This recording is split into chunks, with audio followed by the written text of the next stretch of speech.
Pozdravljeni, sem Marja Milič in gledate MoneyHow, prvi podcast o upravljanju denarja pri nas. Bančna kriza, tekma centralnih bank po dvigovanju ključnih obrestnih mer, vse dražje zadolževanje, vse večje proračunske luknje, stopnjevanje geopolitičnih trem, kakšna bo pomlad. V tokratni epizodi je z nami dr. profesor Mojmir Mrak, strokovnjak za mednarodne finance in ekonomske politike ter profesor na ljubljanski ekonomski fakulteti, bil pa je tudi že gost MoneyHow. Dobrodošli nazaj. Dobar dan. A gremo se kar dotakniti takoj na začetku te bančne drame, ki se je zdaj dogajala najprej čez lužo, Silicon Valley Bank, pa Signature Bank in trenutno tudi First Republic Bank. Te težave so nas z mislimi vrnile v čase globalne finančne krize in mogoče v bistvu prva lekcija, da ima sistematično zaostrovanje monetarne politike v boju zoper seveda povišano inflacijo lahko tudi svojo ceno oziroma stroške, ter da je lahko račun izstavljen praktično čez noč. Kako vi gledate na to situacijo, v kateri smo bili pred kratkim, oziroma vsak vikend spremljamo nek propad neke banke, ali so šle centralne banke mogoče predaleč? Ja, lejte, verjetno se treba za celo tole analizo tele današnje situacije tudi vrniti na tisto obdobje po te prejšnji finančni krizi, bančni krizi. Tista kriza je bila izrazito, da rečem, povzročena z bančnih virov in to z, da rečem, teh sistemsko močnih teh bank, zlasti v Ameriki. In na odgovor na tisto, ekonomske politike pa centralnih bank, če se spomnite, je bila na eni strani jasno reševanje teh sistemsko pomembnih finančnih inštitucij. Najprej Bear Stearnsa, če se spomnite, se je reševal še komercialno, ampak ko se je pa videl, da ko se je spustil Lehman Brothers v stečaj, se je pokazalo, da je bil rizik prevelik, da se je to podcenjevalo in takrat se je potem vzpostavilo neko stališče, da je treba te finančne inštitucije reševati, ker če jih ne rešujemo, so stroški za vse nas v gospodarstvih bistveno večji. Zdaj, v tem času je pa prišlo do nekega obnavljanja gospodarske rasti, do zelo spremenjenih teh mehanizmov za kontrolo regulatornih stvari, in pa tudi do bistveno spremenjene monetarne politike. To se mi zdi zelo pomembno. Obrestne mere so, ko se spomnimo, šle na nulo, ne samo to, da so šle na nulo, bilo je še dodatni ukrepi. Skratka, šlo je za neko desetletje monetarne politike, za katero je bilo kar že tudi takrat rečeno, da zdaj ta ogromna likvidnost, ki je bila kreirana na ta način, je nekam pač šla. In že takrat so bila neka opozorila, da lahko je to nek vzvod nekih novih kriz enkrat v prihodnosti, ampak vedno rešujemo stvari na relativno kratek čas. No in zdaj počasi prihaja do tega, kar ste vi v bistvu čisto neposredno vprašala.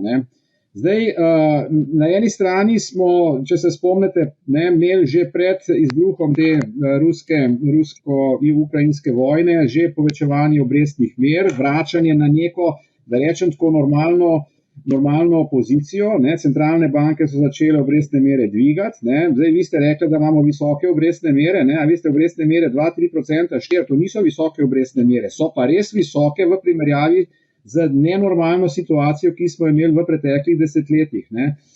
In točno je, da zdaj to, kar se dogaja, je, da to povečevanje obrestnih mer po dolgem obdobju negativnih ali pa ničelnih obrestnih mer, v tem času so te obrestne mere take, so zlasti banke v Ameriki šle tudi v nek biznis model, ki je temeljil na tem, da so obrestne mere nizke. In zdaj je prišlo do tega, da so se te obrestne mere začele povečevati in to je bil neposreden povod, recimo tole, kar se je dogajalo v Ameriki, ta banka v Kaliforniji in pol tudi to, kar se zdaj prenaša. Zdaj, kaj je bistven problem, saj potem, kakor ga jaz zdajle vidim, pa nikako ne mislim, da zdajle že vemo, kaj se čisto točno dogaja, ker je po mojem so stvari zelo zapletene. Lejte, jaz mislim, da so regulatorji relativno, celovito pristopili reguliranju teh največjih bank. So pa po drugi strani pustili izven neke zelo poglobljene kontrole druge banke, to zlasti govorim o Ameriki, mislim, da je ta problem v Evropi manjši, V Ameriki so poleg te velike kontrole teh osrednjih bank, manjše banke, ne, postale ali pa so ostale precej izven te poglobljene kontrole. Jaz ne rečem, da ni nobene kontrole, ne, ampak izven poglobljene. In ta banka, ki je propadla, je bila ravno v tem sklopu. Tukaj bi jaz zelo rad omenil še eno stvar, ki se nam verjetno vali. Kot vidite, zdaj se depoziti valijo kam? Ne? Depoziti se valijo v Ameriki izven bančnega sistema, ne, na ta denarni trg. Ne? In tukaj so razni te Blackstone, Apollo in tako naprej. Ne? Te so bili tradicionalno izključno na tem lastniškem trgu, private equity. Ne? Zdaj imajo pa v bistvu te inštitucije vse bolj tudi kreditno vlogo in postajajo v bistvu na nek način konkurenti tem ta velikim ameriškim bankam, ne, ampak jasno, brez neke resne kontrole. Tako da, ne, jaz mislim, da bo en resen problem se počasi pokazal in zdaj so že jasne nekakve orientacije, da bo treba tudi ta segment bolj natančno regulirati. Tako da ena stvar, ki je bila, je sigurno ta regulatorski problem. Druga stvar, ki je bila, ne, ki je v Ameriki to neposredno povzročila, so bile tudi določene stvari na področju računovodstva, ne. Obstajajo, ne, ki so bile uvedene po finančni krizi in to je bila ta stvar, ne, da recimo, ko finančna inštitucija kupi obveznico, je ta računovodsko različno gledana, če je obveznica kupljena z dospetjem do konca ali pa če je kupljena z namenom trgovanja. Ne. Tiste obveznice, ki so bile kupljene z namenom, da bodo ostale do konca, ne, jih ni treba skozi celotno časovno obdobje tudi, kako bi rekel, prilagajati njihovo vrednost dejanski tržni vrednosti. Ne. In tukaj so se jasno zdaj skrivale dejansko izgube. To so jasno tudi deponenti v eni fazi pač videli, da ta potencialni problem obstaja, ne, in so zato iz teh bank, ne, to je bil pa pol neposreden povod, začeli denar vleči ven. Ne. V Ameriki obstaja ta depozitna shema, kjer so garancije do nekje, mislim, da ne nekje, do 250,000 dolarjev. Ne. In vsi deponenti, ki so imeli več kot to, so začeli pol denar iz teh bank, ki niso bile toliko močno kontrolirane, umikati, ne, ker se je očitno kazalo, da bo lahko problem. Čim pa banka začne izgubljati depozite, je pa to pol že resen problem. Tako da jaz bi tukaj tako rekel, ne, kar se tiče Amerike, tukaj je stvar za Evropo malo drugačna, tudi pri v Credit Suisse je stvar majčkeno drugačna, ampak v Ameriki je bilo to dejansko ta problem na eni strani, da so se obrestne mere začele povečevati in so bile banke, te zlasti manjše banke, ujete v to, da da so imele preveč eksponaže v teh obveznicah, ki so se pa zdaj začele jasno v tej situaciji vrednost spreminjati. Morali so pol iti do lastnikov, da se dopolni kapital in to je pol pele v neko stvar, ki jo zdaj vidimo. Ne. Zdaj to ratuje jasno sistemski problem, to se mi zdi zelo pomembno. Včasih smo govorili, ne, treba je reševati sistemsko pomembne banke. Ne. Une, ki pa niso sistemsko pomembne, ne, jih pa mogoče lahko tudi drugače tretiramo. Ne. Ampak zdaj se vidi, recimo ta Silicon Bank, ne, ta Silicon Valley Bank, ne, ta ni bila nič v tistem obdobju sistemsko pomembna. Ampak se je kaj pokazalo? Pokazalo se je, da so začeli deponenti vleči denar iz bank tega tipa. Ne? To pa ni zdaj samo ta banka, ampak cela vrsta drugih bank v Ameriki. Ne? In jasno, če pa to pol več bank, pa to samo po sebi postaja sistemski problem. In kot vidite, ko so Američani reagirali, ne? Reagirali so v tem specifičnem primeru, ne, te banke, da so dali garancijo dejansko za vse depozite. Ne? Ampak pazite, to je zdaj čist nesistemsko reševanje. Se pravi, ti si se 10 let pripravil na novo krizo, zdaj pa pride do krize in jo rešuješ popolnoma nesistemsko. Ne? In podobna, tle pa je neka paralela, da neka podobna situacija se dogaja tudi z temle Credit Suissom, ne, pa to je verjetno tema za še naslednje vprašanje ali pa diskusijo. Ja, zdaj ste toliko zanimivih stvari ste načeli, da v bistvu sploh ne vem točno, ali bi začela s temi reševalnimi jopiči, ali bi mogoče celo te mehanizmi, ki ne bi bili jasni za reševanje težav globalnih sistemskih bank. Zanimivo je to, da leta 2009 smo govorili too big to fail, zdaj pa v bistvu pravimo too big to save.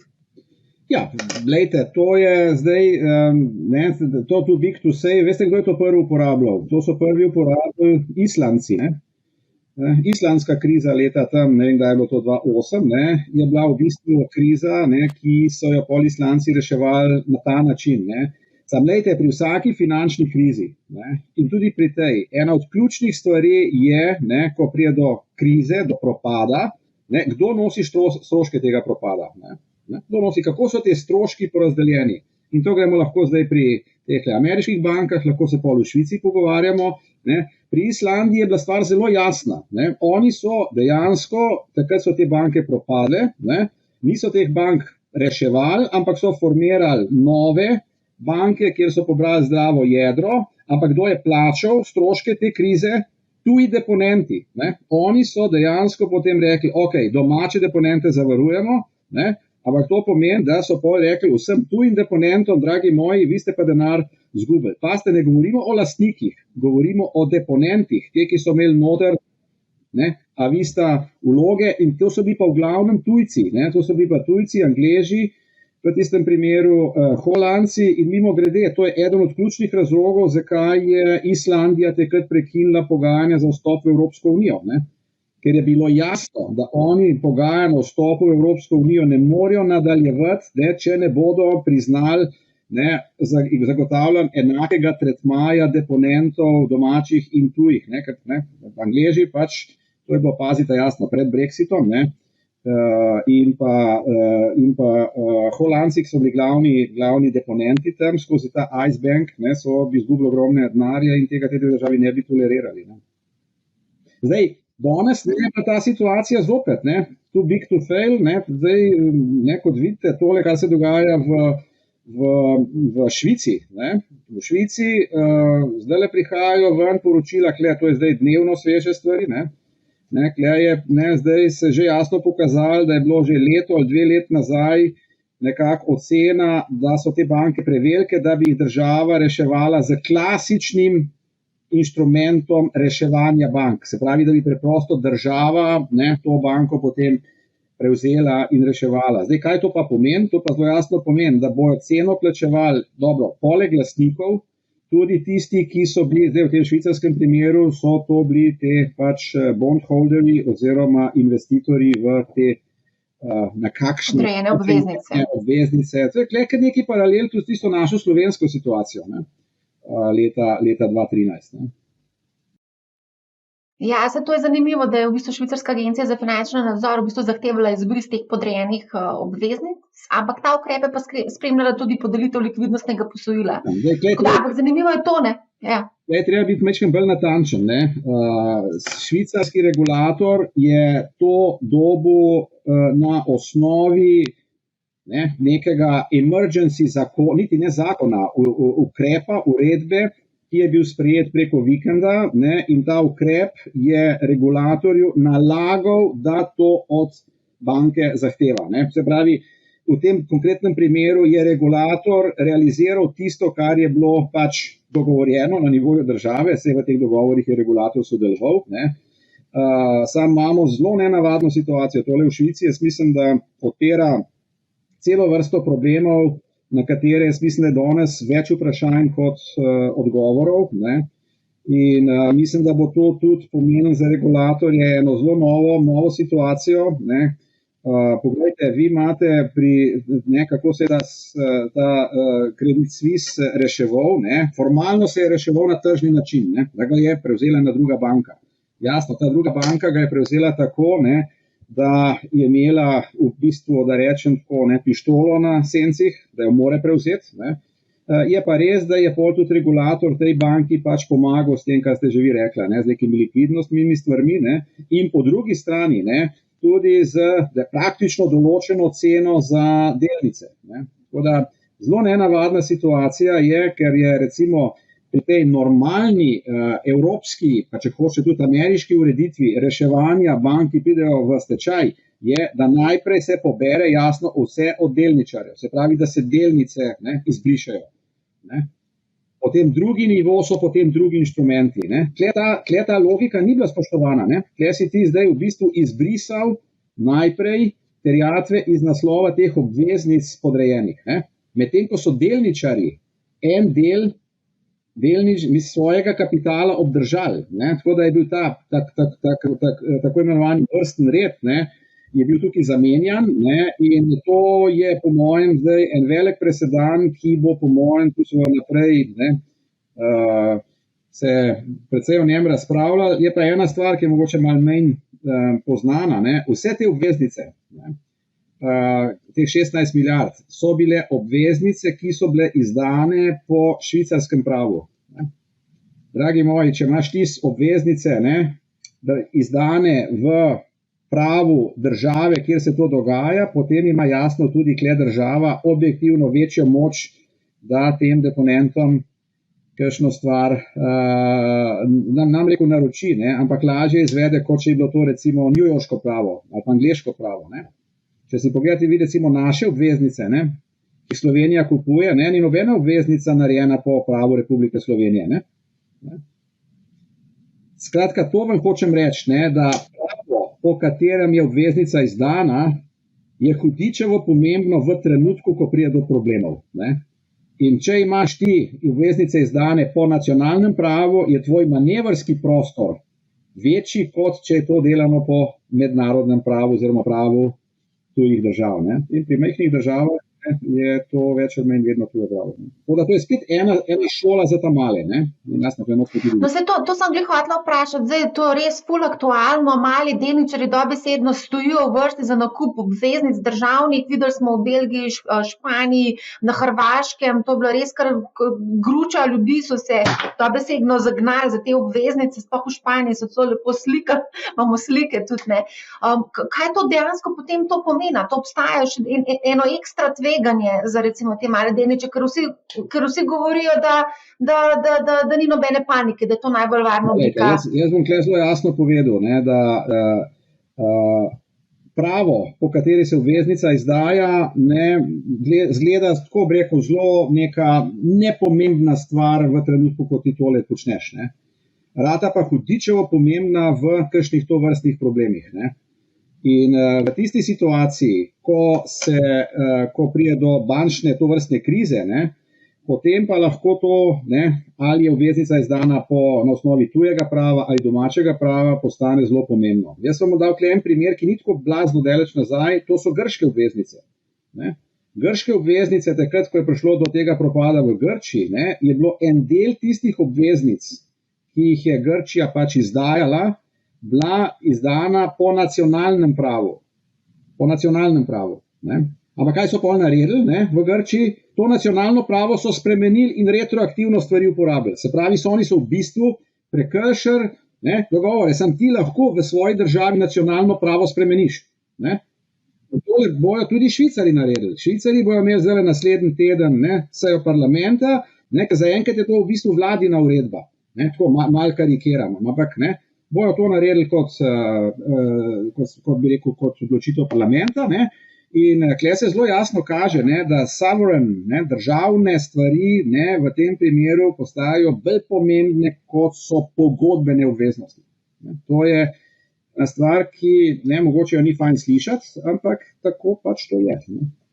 Ne, to je super slišati, o tem se je treba pač govoriti, ne, glede na to, da pač to postaja zelo aktualna tema. Ne. Mogoče sem to zdaj, ko govoriva o Švici, mislim, Švica je zakuhala kar nekaj finančnih, ne bom rekla škandalov, ampak kar nekaj težav je bilo v preteklosti, ki so izvirale v bistvu iz Švice. Kaj se dogaja v Švici? Zdaj, dokler je bil tečaj švicarskega franka do evra bolj ali manj nespremenjen, ne, potem je ta stvar, bi rekel, ok, funkcionirala. Ne. Problem pa je prišel po leta 2011. Ne, zakaj? Kaj se je zgodilo? Zgodilo se je to, da smo imeli takrat v bistvu višek evrokrize. Višek evrokrize ni bil izbruh leta 2010 za Grčijo, ampak eno leto kasneje. In zdaj jasno, ker je bila evrocona v krizi, je začel kapital iz evrocone bežati. Ne. Bežati je začel iz Nemčije, Avstrije in tako naprej. Kam kapital beži? Kapital beži na tiste tako imenovana varna pristanišča. Ne. In eno takih je bilo Švica takrat. Se pravi, Švica je bila poplavljena z prilivom evrov. In zdaj jasno, če so ti evri prihajali v Švico, se je ponudba evrov povečevala in rezultat tega je, da je švicarski frank se podražil, postal močnejši, ne, valuta švicarski frank je apreciiral, ampak tukaj treba biti zelo jasen, apreciiral je zaradi krize evroobmočja. Ne. In ker je apreciiral, je jasno prišlo do tega, da je švicarsko gospodarstvo postalo manj konkurenčno, ne. Švica je pa zelo odprta, tako da izvoz robe, turizem manj konkurenčen, gospodarska rast se je začela nižati, ne. In v tem kontekstu je potem švicarska centralna banka, ne, to se pa lahko spomnimo tisti, ki smo te stvari malo spremljali, ne, na nek način, ne, se odločila, da bo intervenirala in skušala držati tečaj na nivoju približno 1,20. Ampak kaj je to pomenilo? To je pomenilo, da je švicarska centralna banka prišla na trg kupovati evre. Pazite, švicarska centralna banka je kupovala evre v trenutku, ko je bil evro v krizi. Se pravi, ona ni kupovala evre zato, da bi rabila evre, ampak zato, da bi pomagala svojemu gospodarstvu. Ne? To je bila v bistvu rezultat. Tako da, ne, mislim, to je bilo malo nekorektno, ne, ta tečajno zgodbo vezati na neke specialne stvari v Švici. Ne. Oni so se po leta 15, takrat, ko je šla eurocona, neka Evropska centralna banka se odločila za kvantitativno sproščanje. Ne. Takrat je švicarska centralna banka jasno videla, da se bo soočila z novim valom prilivov iz evroobmočja in takrat je pa rekla, dragi moji, zdaj je pa to tudi za mene kot švicarsko centralno banko predrago in so nehali intervenirati. Tako da je prišlo do še enkratne apreciacije. Tako da, ne, ta tečajna zgodba klele ni. Ne. Kle jaz mislim, da je bolj problem naš, ne, kle v teh državah, ki so to pač počele. Ne. A si predstavljate, da bi šel tečaj švicarskega franka slučajno v drugo smer? Ne. Kaj bi pol? Te, ki so te kredite najemali, kaj bi pol oni državi vračali? Ne, pa bi rekli, že nekaj več. Ne, blazno pametni bi bili vsi takrat, ne, pa bi rekli, se smo vedeli, da bo tako, ne. Ja, seveda. Grejo stvari v napačno smer, pol pač ljudje iščejo pomoč, ne, in kaj je smeri pol država, tista, ki naj bi pomagala, ne. Točno to sem vas hotela zdaj vprašati, ta intervencionizem, tega državnega in centralno-bančnega intervencionizma smo imeli v zadnjem času res zelo veliko in zgodba se kar noče zaključiti. Recimo na zadnjem zasedanju ECB je Christine Lagarde tudi povedala, pomagali bomo bankam v težavah, naš Robert Golob premier je tudi povedal vsem podjetnikom, če vam slučajno ne bo šlo, pridite v javno upravo, bomo poskrbeli za vas. Kako lahko razumemo to retoriko vnaprejšnjega podeljevanja rešilnih jopičev? Ja, se strinjam, da je tega zelo veliko in jasno, to vodi s seboj moralni hazard. Ne? Tako da, tle treba biti korekten. Ne? Evropski bančni sistem je vsaj v 3 stvareh precej drugačen od ameriškega. Zdaj pa govorimo o temle trenutku. Ne? Ker zdaj dosti govora o tem, ne? Evropa, Amerika. V 3 stvareh bi rekel, je precej drugačen in to se lahko tudi jasno preveri. Ne. Če bi pogledali, kaj se dogaja z delnicami ameriških bank, ne, na teh borzah vidimo, ne, da so šle te delnice v Ameriki, govori generalno, ne posamezna banka, ampak bančni sektor, ne, precej bolj dol kot v Evropi. To je ena stvar. Ne. Druga stvar, zelo pomembna, ne, to je ta, ki je zdaj neposredno vezana za tole krizo, ne. Kaj se dogaja z depoziti v bankah? Ne? Depoziti v bankah so v Ameriki šli generalno precej bolj dol kot v Evropi. Ne? V Evropi depoziti v bankah ostajajo relativno stabilni. Ne? Se pravi, da to je drug indikator, ki jasno kaže, da saj zaenkrat je ta stvar stabilna. Ne? Jaz ne rečem, da je to zdaj dolgoročno stabilno, ampak primerjava zdaj z Ameriko je takšna, kot govorim. In tretja stvar, ki mi zdi tudi zelo pomembna, mogoče celo najbolj pomembna, struktura finančnega sektorja, evropskega in ameriškega, je čist zgodovinsko gledana povsem drugačna. Ne. V Ameriki podjetniški sektor bolj ali manj financira svoje stvari, svoje, kar rabi denar od zunaj, kar nima lastnih sredstev, z koriščenjem sredstev z finančnega trga, ne, se pravi z izdajo obveznic, z izdajo delnic, ne, se pravi s finančnim trgom. Ne. Evropa je bila tradicionalno bistveno bolj vezana na bančno financiranje. Ne. Bistveno bolj. Ne. Tle je uvedba evra to sicer majčkeno zmanjšala, ampak še danes v Evropi je corporate sektor, podjetniški sektor bistveno bolj vezan na financiranje iz bank kot na finančne trge. Ne, se pravi, to je zdaj struktura. In zdaj, če gledamo kaj se je dogajalo s finančnimi inštrumenti. Ne. V Ameriki je bilo ogromno teh finančnih inštrumentov, ki je tudi zdaj kot tržni delež najbolj pomembni, v obliki inštrumentov s fiksno obrestno mero, govorim z lastnimi obveznicami. In zdaj jasno, ne, predstavljate si, takrat so bile obrestne mere nizke ali pa negativne, ne, je bila 3% obrestna mera na te stvari lahko zelo zanimiva. Ne. Zato so banke in finančni posredniki na veliko šli. V Evropi tega nikoli ni bilo toliko. Ne. Če ti financiraš z bankami, je šlo dosti več za bančne kredite, ki so pa bili v principu po fleksibilnih obrestnih merah. Ne.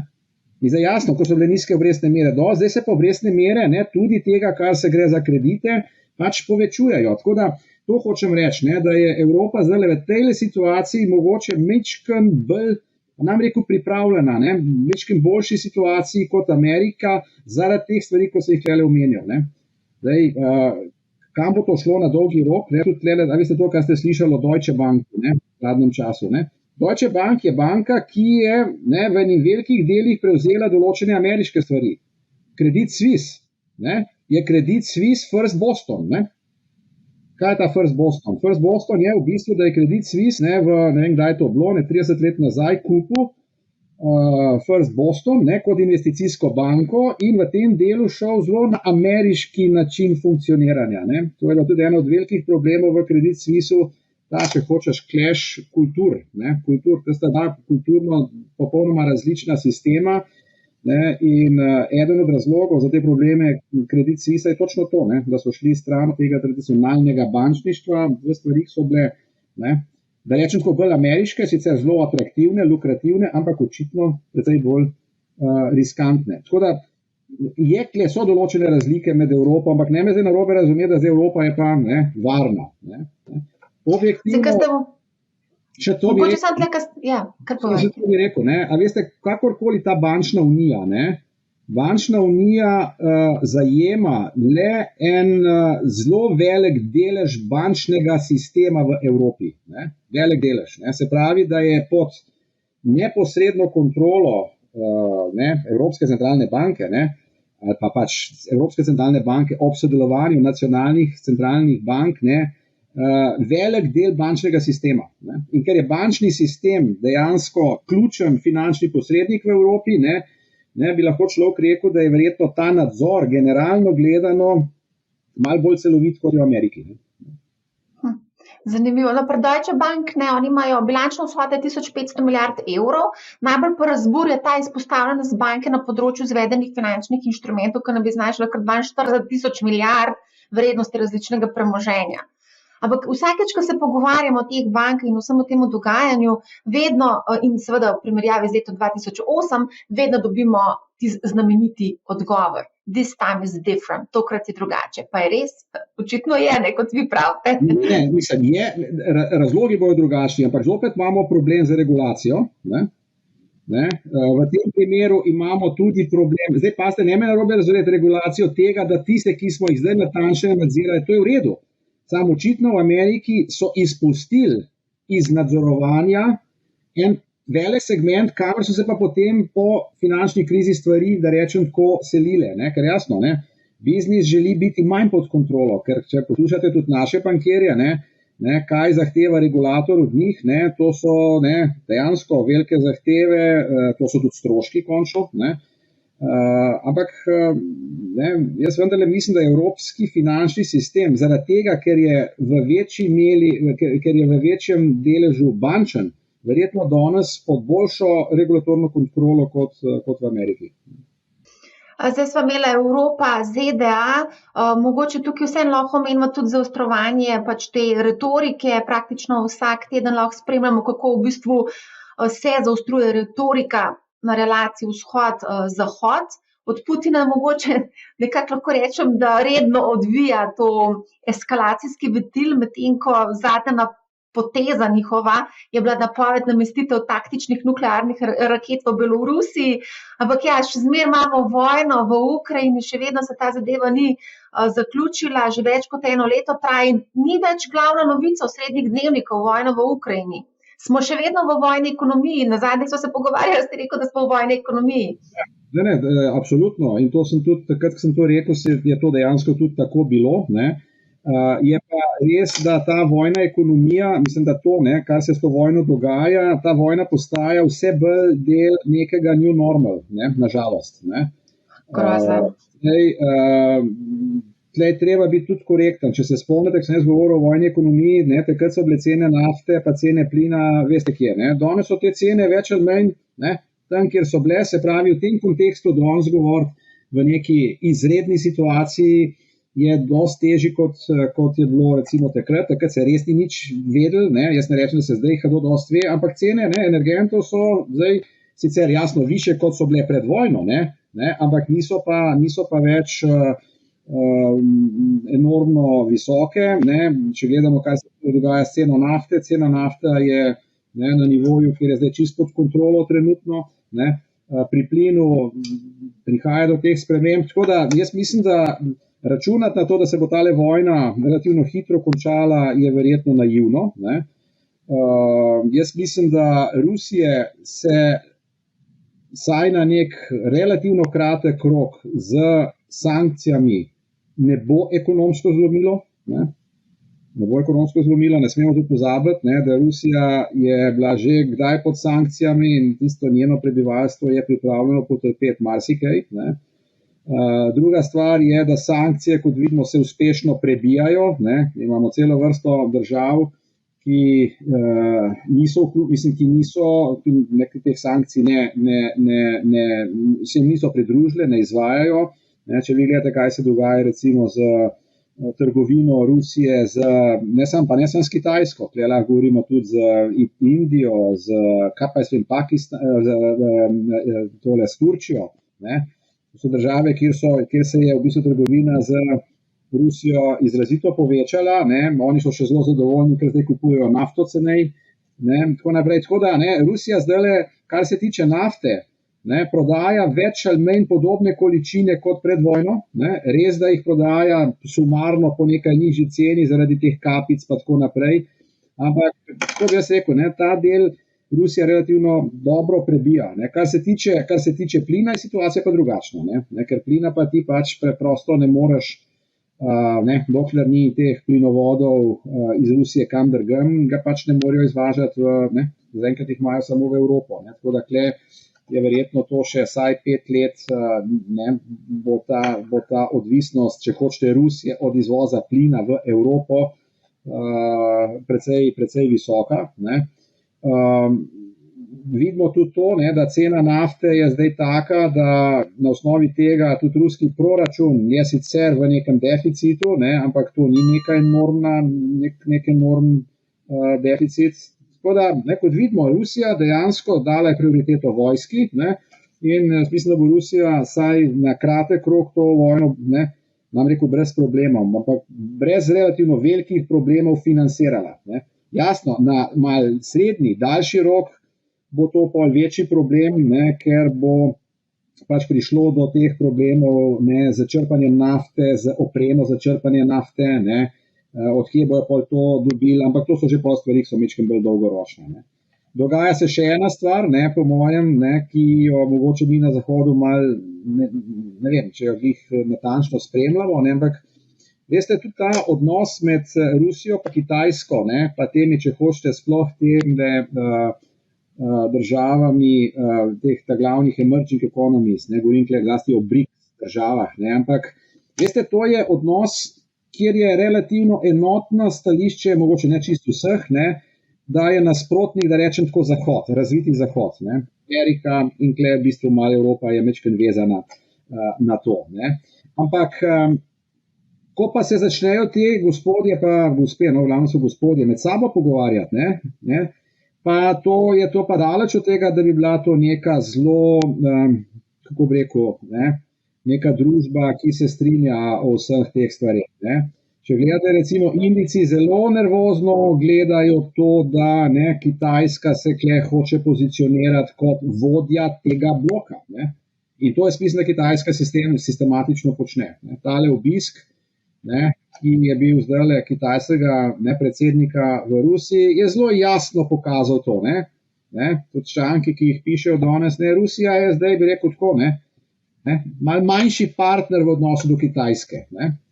Se pravi, na nek način s tem, da jo Kitajska nedirektno obsoja, je dejansko si kupuje pač neko diplomatsko okolje, ampak cena tega je, da postaja gospodarsko, jaz bi rekel, junior partner Kitajski.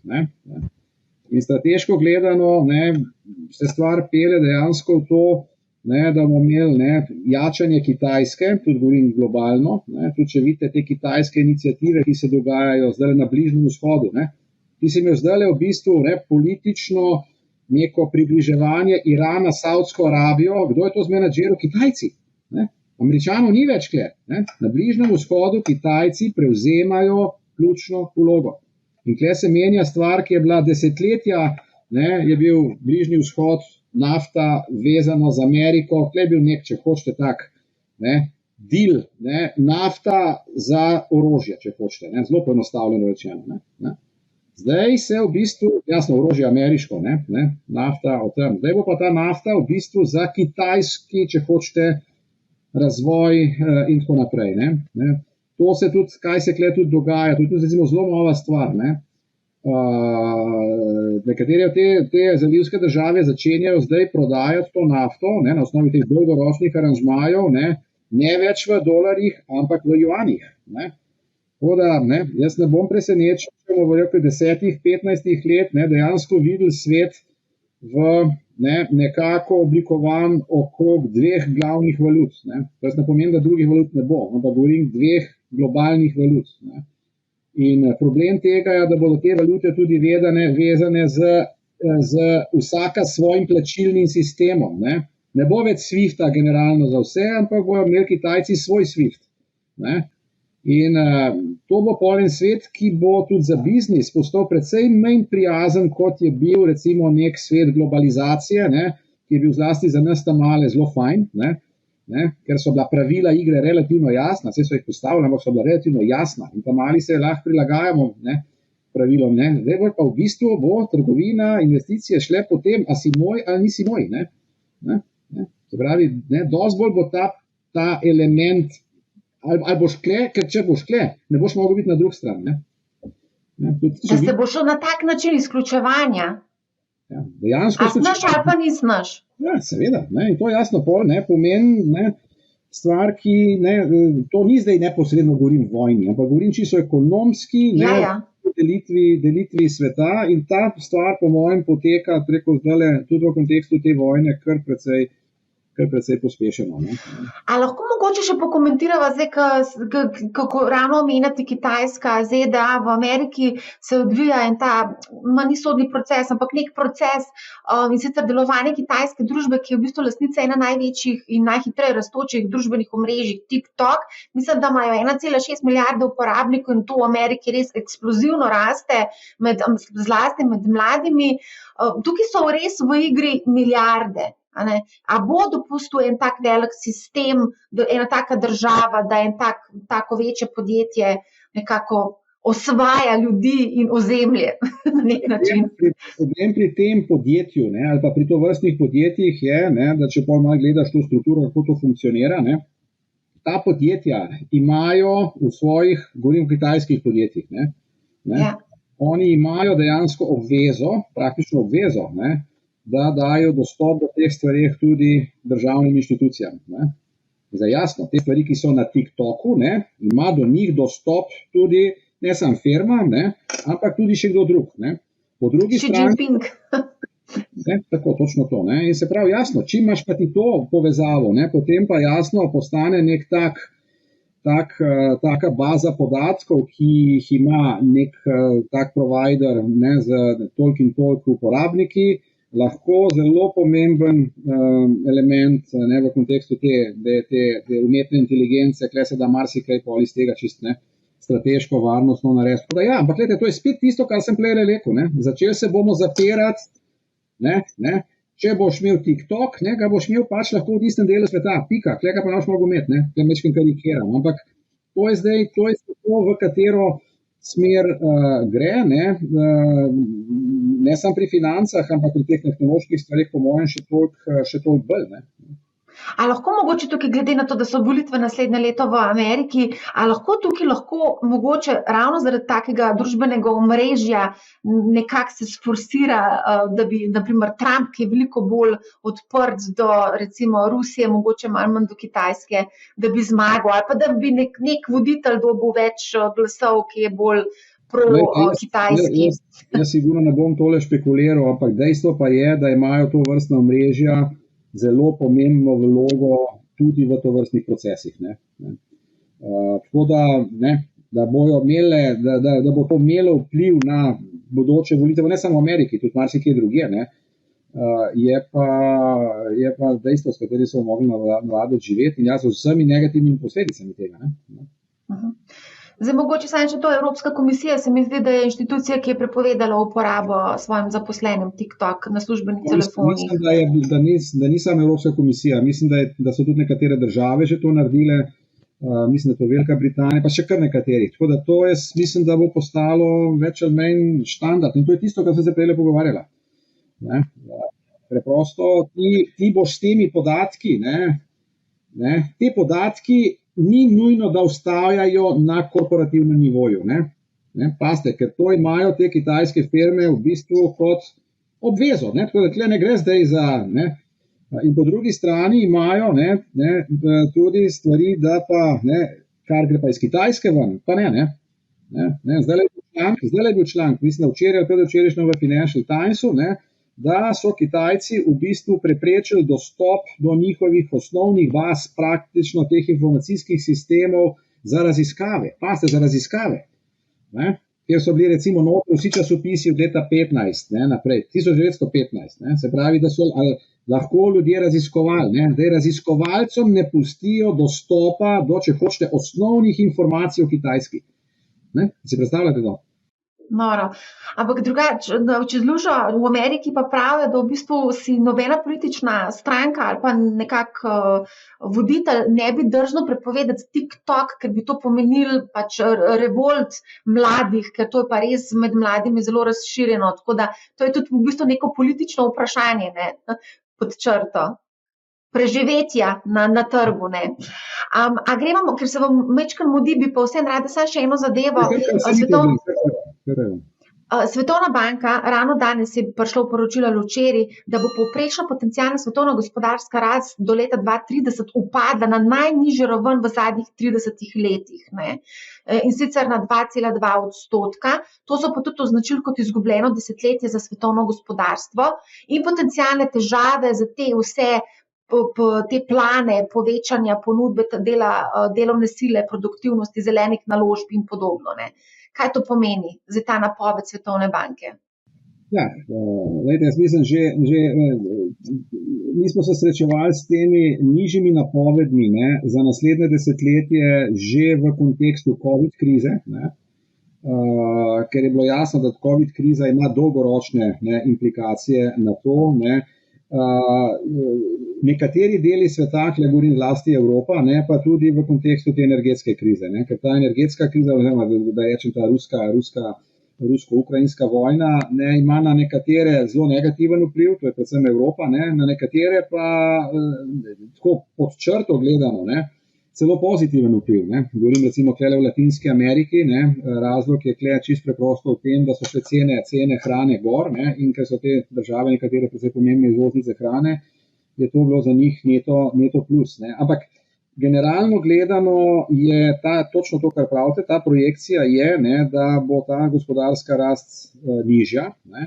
Še ena stvar je tukaj, ki nismo tukaj omenili, pa bi verjetno tudi, ampak je malo preobsežna. Mi se srečujemo jaz bi rekel, tamle približno 30 državah v razvoju z resno dolžniško krizo. Krizo, da države niso več v stanju sposobne servisirati svojih dolgov. Zdaj bo nekdo rekel, zakaj pa niso sposobne, zakaj so se pa to zadolževali. Razlog je preprosto v tem, da je situacija se v 2 letih dramatično spremenila. Tisti, kar je bilo 2 leti nazaj, so države lahko ob takratnem obsegu dolga, ki ni bistveno večji danes, so tisti dolg lahko brez problema servisirale, ne? Danes ga pa ne morejo. Zakaj ne? Ena stvar je, da so se obrestne mere povečale, ne? Druga stvar je, da je tečaj dolarja narastel, ne? In tečaj dolarja, te države imajo večino svojih dolgov, ne, do tujine v dolarjih, ne? In to jasno pomeni, da se je njihova dolžniška obveznost povečala, ne? Zdaj, tle je problem, da ko prije enkrat država na rob bankrota, ne, pol se začnejo pogovarjati, kako te kredite prestrukturirati, kaj odpisati in tako naprej, ne. Imamo pa zdaj eno popolnoma novo situacijo, ki do zdaj še nikoli nismo imeli, ne, da so zdaj v bistvu Kitajci največji upniki cele vrste držav. Ne. Zlasti govorim v Afriki. Ne. To so govorim za dežele v razvoju. Ne. To so bili v bistvu ti ogromni infrastrukturni objekti. Ne. Nekateri od teh objektov so bili delani čisto kot beli sloni. Ne. Enega imamo tudi relativno blizu nas. Ne. V Črni Gori tista avtocesta, ne, ki pele zaenkrat in the middle of the nowhere, ne, ki je lahko financirana z milijardnim kreditom. Jaz to vedela nisem. Milijardo dolarjev kredit je bil za avtocesto, ki je dolga 50 km. In to je zdaj narejeno, ampak tista cesta se pač konča tam v enem kraju, ne, ki naprej pa ceste ni. Ne, in, ne, toda, enkrat, ko bo končana, ampak je treba še 200 km avtoceste, da bo to povezano s srbskim ozemljem, ne? Mislim, Srbijo in pa naprej. Hočem vam to reči, ne, da je ta dolžniški problem zdaj kle. Ne? Ključna novost tega dolžniškega problema je pa, da imamo enega novega upnika, ki ga do zdaj nismo imeli. In se bo treba s tem upnikom začeti pogovarjati. Ne? Ta upnik se pa ne bo pogovarjal, kot se je to dogajalo v preteklosti, ampak bo po mojem skušal te kredite in recimo svojo pripravljenost za prestrukturiranje, ne, da rečem tako, unovčiti na različne načine. Sam en primer vam bom dal, ki se je že zgodil, ne, pa lahko sami delate zaključke. Šlo je za eno veliko pristanišče v Šrilanki, ne, ki je bilo financirano s kitajskim kreditom. Jasno, Šrilanka tega kredita ni mogla vrniti, ne, in Kitajci so rekli, vse ni problema, ne, dajte nam vi tole na lis za 99 let, ne, pa se bomo zmenili, ne. In če recimo do tega prišlo, ne, ima v bistvu Indija praktično na svojem dvorišču potencialno kitajsko vojaško bazo. Ne. Jaz vam zdaj hočem reči, to so stvari, ki so pač ne, na mizi. Ne, Kitajci v Evropi imajo delnice, ne, jaz mislim, da v 12 pristaniščih. Ne. V 12 pristaniščih. Jaz ne govorim, da imajo večinsko lastništvo, ne, ampak oni sistematično so v preteklosti kupovali luke, in sistematično so financirali te transportne poti iz luk v notranjost, ne, kontinentov. Ne. Zakaj? Dostop do repromaterialov. Ne. Zanimivo. Kitajci gledajo, veste, stvari na 50 let, ne tako, kot mi, ki gledamo niti ne do naslednjih volitev, ampak ne naslednjih par mesecev. Ne. Bo pa jaz tukaj v Sloveniji, ampak generalno. Absolutno. Zdaj, ko omenjate, da Kitajska postaja največji upnik, mogoče sam za informacijo, tudi naš minister za finance je ravno nedavno, mislim, da včeraj napovedal, da se želi Slovenija zadolževati tako na Kitajskem kot na Japonskem, in sicer zaradi same diverzifikacije. Kako to komentirate? Bi rad to slišal bolj od njega, ne razumem čisto dobro tega, zakaj bi se na Kitajskem zadolževali. To je bilo včeraj povedano na dnevih kapitala, tako da. Mogoče še to, rekel je tudi, da bo šlo vse v smeri zelenega zadolževanja, tako da to zeleno zadolževanje tudi eno zelo aktualno, vse, kar je zeleno. Mene pa zanima, koliko je pa tukaj dejansko podčrto tudi greenwashing, ne, kar pač vidim. Glejte, tukaj treba biti korekten, ne. Jaz mislim, da generalna usmeritev je v to zeleno financiranje. Jaz mislim, da je to prav in tudi v osnovi je to prava smer. Ne. Je pa jasno, pri vseh takih mainstream stvareh, ki se dogajajo, prihaja pol tudi do ekscesov, ne. In eden od takih je jasno ta greenwashing. Ne. Ampak gledajte, s temi stvari se bomo ukvarjali na poti, ko do tega prihaja, in ko se bo videl, da je to greenwashing, se bo to začel pač odpravljati. Tako da to ni stvar, ko še rekel ti, veste, zdaj se gremo pa zeleno financiranje, ne, od danes naprej. Kjer tudi je premalo izkušenj, kjer tudi, ne, lejte, zdaj imamo čisto metodološko in kup stvari, ne. ta evropska taksonomija zelena, ne, zelo vprašljiva, ne, a je plin zelen, ne, a je nuklearna energija zelena. Jaz ne grem zdaj v polemiko, ni, ampak hočem vam reči, ne, to je zelo, ne, na koncu smo prišli do političnega dela, da je nuklearna energija zelena in da je plin začasno zelen. Ne. Zakaj se Francija pa Nemčija? Ne, tako da, ampak smer jaz mislim, da je ta prava in je prav, da je taka, ne, bo pa ta smer, ne, z, precej, kako umestnih nekih problemov, ki bomo reševali po poti. A lahko mogoče samo še zaključek, mogoče nekaj o fiskalnem pravilu. Zdi se, da je celotna EU pospravila fiskalna pravila v predal za nek nedoločen čas. Kako vi gledate na to? Tako bom rekel. Jaz sem se, moram reči, takrat, ko je prišlo do tega suspenza fiskalnih pravil, ne, se pravi v izbruhu COVID krize, jaz mislim, da je bilo to takrat v tisti situaciji to prav, da se je naredil, ne, ker to je šlo res za izjemno situacijo. Ne, spomnite se takrat marca, ne, ko je bilo vse zaprto in tako naprej. A veste, ko gledaš stvari nazaj, zmeraj jih ocenjuješ z današnje perspektive, vse je bilo v redu. Ne, ampak takrat je bilo to, jaz mislim, prav. Jaz imam bolj problem s tem, da smo pol to vračanje na normalizacijo kar odlagali. Ne. Najprej smo ga odlagali z to COVID krizo, ampak pa smo ga odlagali z ukrajinsko krizo. Ne, jasno, zdaj bomo imeli lahko fajn razlog, da ga odlagamo zaradi neke finančne krize, ampak če ne bomo mi prišli nazaj v Evropski uniji na neka fiskalna pravila, potem nas bojo začeli enostavno trgi prisiliti v to, da bomo imeli probleme. Enostavno, brez fiskalnih pravil se bo naš dostop, tudi naš slovenski, na teh trgih začel slabšati, kar pomeni dražiti. Jaz ne bi hotel špekulirati o čem drugem. Zdaj, jasno, jaz mislim, da tudi to soglasje, da se je treba vrniti na fiskalna pravila, obstaja, tudi na nivoju EU-ja. Tudi jaz mislim, da še vedno je ta commitment, da bi se na nova fiskalna pravila prešlo z letom 2024. Komisija je pripravila svoj koncept, kakšna naj bi bila nova pravila, ker mi se ne moremo preprosto vrniti na tista pravila, ki so veljala pred izbruhom COVID-a. Preprosto zato, ker v današnji situaciji niso več realna. Da vam dam samo en primer. Mi imamo v obstoječih pravilih, da država, ki ima javni dolg nad 60%, se mora vsako leto ta javni dolg zmanjšati za 1/20 tistega presežka nad 60%. In zdaj si predstavljate, če imam jaz recimo javni dolg 70-80%, pol je 1/20 to tistega viška, nekaj, kar je možno realizirati, kar je možno narediti, kar je doable.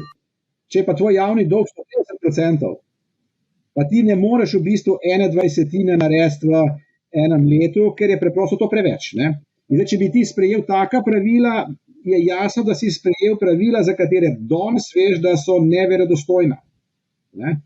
In zato je v bistvu jasno, da je treba pravila spremeniti. In ta nov koncept pravil, ki ga je komisija predlaga, je, da bi ključen element tukaj bila v bistvu dinamika zmanjševanja javnega dolga. Verjetno je to ena tema za kakšno drugo druženje najino. Jaz bi rekel, ta koncept, osnovni koncept, jaz mislim, da so države več ali manj za to, da se gre na ta način spreminjati, bo pa hudič jasno pol v detajlih. In jaz moram reči, da bom osebno kar presenečen, če bomo dejansko z letom 2024 že v situaciji, da bodo ta pravila veljala, kar pomeni, da je treba sprejeti regulative, uredbe, ki jih bo Evropska komisija zdaj v teh dneh verjetno predstavlja, ampak jih treba pol, da jih sprejme svet ministrov, ECOFIN in da jih sprejme Evropski parlament. In tukaj jaz pričakujem kar precej živahno diskusijo in mene ne bi presenetil, če bo to se zavleklo tudi v naslednjo leto. Bi si pa želel, da se ne. Je pa kar nekaj teh problemov zdaj, kar se tega tiče fiskalne politike.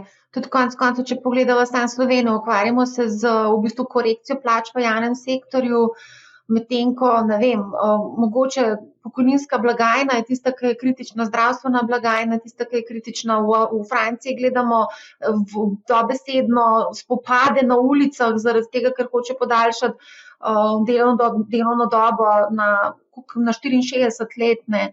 To se zdi kar tako, no, da gremo v ene zelo težke čase. A ne? Ja, absolutno, se strinjam. Ne? In to je pa tudi posledica tega, ne? ker smo imeli tudi na fiskalnem področju v zadnjih letih, tako bi rekel, malo divjega zahoda, nobenih omejitev. Spomnite se, predsednik vlade je, tako bi rekel, prostodušno zanj na Brdu rekel, da mi smo šli zavestno v letošnjem letu v velik proračunski primanjkljaj zato, ker še ne veljajo fiskalna pravila. Ne.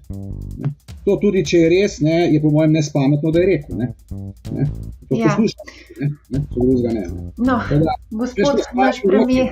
Prejšnjo stvar je mogoče boljš ne reči, čeprav pač misliš in mogoče tudi točno to, kar je rekel. Ampak vedno najde pametno biti. Ja, jaz vas čisto razumem, gospoda Roberta Goloba pozorno poslušamo in prav zbiramo seznam njegovih cvetk, izjav, teh je že kar nekaj, iskreno povedano. Gospod profesor Mojmir Mrak, najlepša hvala, da ste se vzeli čas za pogovor, zmeraj je res užitek vas poslušati, tako da iskrena hvala. Dragi gledalci in poslušalci, tudi vam hvala za pozornost. Poslušajte Money How, ne bo vam žal in lep pozdrav.